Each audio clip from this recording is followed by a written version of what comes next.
Растат цените на лебот, зејтинот, секој втор производ во продавниците е со цена повисока за 2 до 3 динари. Анкетираните штипјани на терен велат дека ситуацијата за нив е алармантна. Оти примањата им остануваат исти, а трошоците постојано се зголемуваат.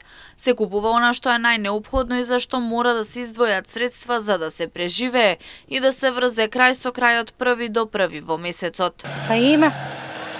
И на лебо, и на зејтина, се е качено. Кога мора нешто да го купиш, ќе го купиш. Колку и да е. Кој ти треба потребно што е, само тоа.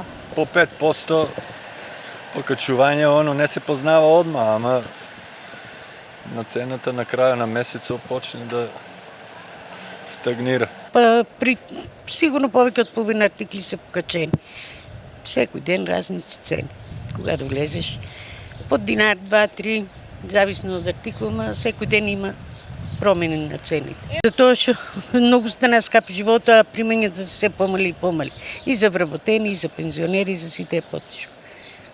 Па надаме се дека ќе биде подобро. Да не губиме надеж само. Дека е поскапо споредбено и со претходниот месец, потврдуваат и пресметките на Сојузот на синдикати на Македонија. За едно 4-члено семејство да го помине месецот, потребни се 1000 евра.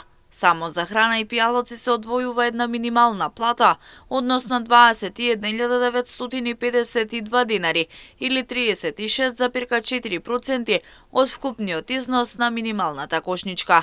Тоа значи дека не само што кошничката не може да се покрие со 2 минимални плати, туку безмалку се потребни 3 или една минимална и една просечна нето плата. А во државата над 100.000 работници месечно добиваат 22.500 динари и се принудени да бараат дополнителна работа.